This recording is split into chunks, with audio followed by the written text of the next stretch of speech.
আসসালামু আলাইকুম সুপ্রিয় শিক্ষার্থী বন্ধুরা, তোমাদের সবাইকে নতুন আরেকটা ভিডিওতে। তো আমরা আজকে মূলত সবচেয়ে যে সহজ তোমাদের যে ক্লাস 9-10 যে পার্টগুলো নিতে হয়, যে সায়েন্সের জন্য পদার্থ, ফিজিক্স, কেমিস্ট্রি, হায়ার ম্যাথ, এইগুলা কিন্তু তোমরা মূলত নিতে হবে। তো আমরা শুরুতেই যে আপনি কোন বিষয় নিলে ভালো হবে, আর্টস নিলে ভালো হবে না সায়েন্স, বা সায়েন্সে কি কি থাকছে এগুলো আমরা দেখে ফেলবো। শুরুতেই আমরা দেখে নেই যে তোমাদের সায়েন্সে কি কি রয়েছে। প্রথম হলো পদার্থবিজ্ঞান, যেটা হয়তো তোমরা বড় ভাইয়ের কাছ থেকে দেখেছো বা বোনদের কাছ থেকে।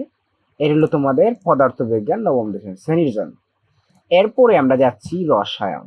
রসায়নটা কিন্তু কেমিস্ট্রি বলা হয় ইংরেজিতে। তো এটাও কিন্তু তোমরা দেখছো, এই পার্টটা দেখে নিচ্ছ। তো এরপরে হইলো তোমাদের যে বায়োলজি। বায়োলজিটা হলো এটা একটা মুখস্থের পাঠই বলতে পারো একটা। আরেকটা হলো তোমাদের উচ্চতর গণিত এইটা। তো আমরা সকল কিছু বিস্তারিত দেখবো যে তোমাদের ফিজিক্সে কি আছে, হায়ার ম্যাথে কি আছে, বায়োলজিতে কি আছে। আমরা একটু নিচের দিকে, ফিজিক্সের নিচের দিকে গেলে দেখতে পারবো যে এর সূচিপত্রগুলা। তো আমরা সূচিপত্রের দিকে তাকালে দেখতে পারবো প্রথম যেটা আছে যে তোমাদের প্রথম পার্ট ভৌত, রাশি এবং পরিমাপ।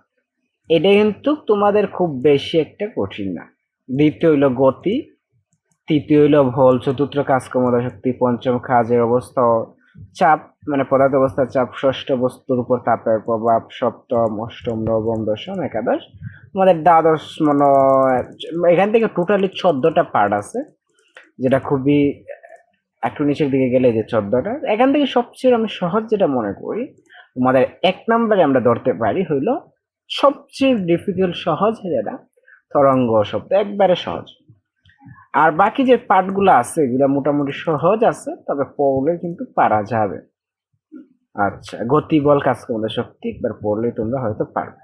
এই গেল তোমাদের পদার্থের সূচিপত্রগুলো। আমরা এখন যাচ্ছি পদার্থর পরেই আমরা যাচ্ছি রসায়ন।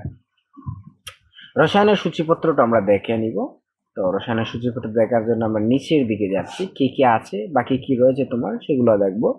তো এখানে কিন্তু 12টা রয়েছে, যেটা প্রথমটাই হইলো যে রসায়নের ধারণা, দ্বিতীয় হইলো পদার্থের অবস্থা, তৃতীয় হইলো পদার্থের গঠন।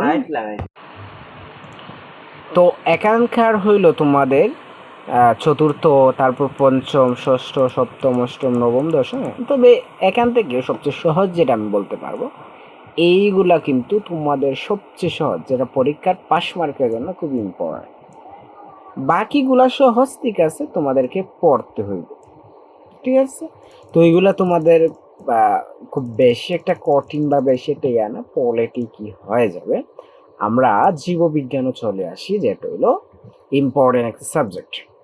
তো জীববিজ্ঞানটা আমরা দেখবো এখন, এবং জীববিজ্ঞানের বিস্তারিত ডিটেলস গুলো আলোচনা করে নিব।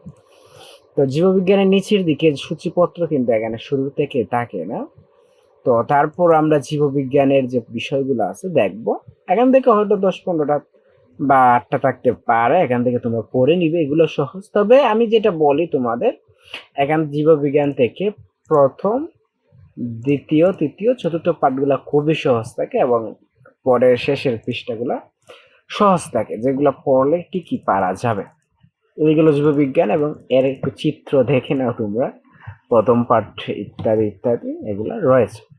তো আশা করা যায় এগুলো তো অবশ্যই থাকবে। এখন আমরা যাচ্ছি হইলো তোমাদের উচ্চতর গণিতে।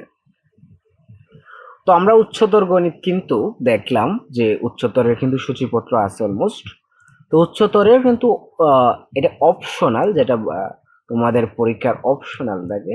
তো এটা তোমাদের যদি পরীক্ষা নাও দেও কোনো প্রবলেম নাই, তবে এটা দেয় কেন জানেন, যে এটা মার্ক বেশি পাওয়ার জন্য, এইটাই। তবে এইরকম তোমরা যদি চাও যে উচ্চতরের বিষয়ে আরেকটা ভিডিও নিয়ে আসবো, তা নিয়ে আসবো। এটা কিন্তু একটা ডিফিকাল্ট ইয়া। তো আমরা একটু নিচের দিকে যাচ্ছি এবং দেখবো যে উচ্চতরের যে পার্টগুলো আছে এগুলা কি কত, প্রায় 14টার মতন। তবে আমি এখান থেকে সবচেয়ে সাজেশন করব তোমার পাশের মার্কের জন্য এই কয়েকটা তোমাদের খুব ইম্পর্টেন্ট, তিনটে, যেটা হলো সহজ আছে মোটামুটি, আর তোমাদের এখান থেকে সবচেয়ে যেটা মানে সহজ, এটা হলো সম্ভাবনা।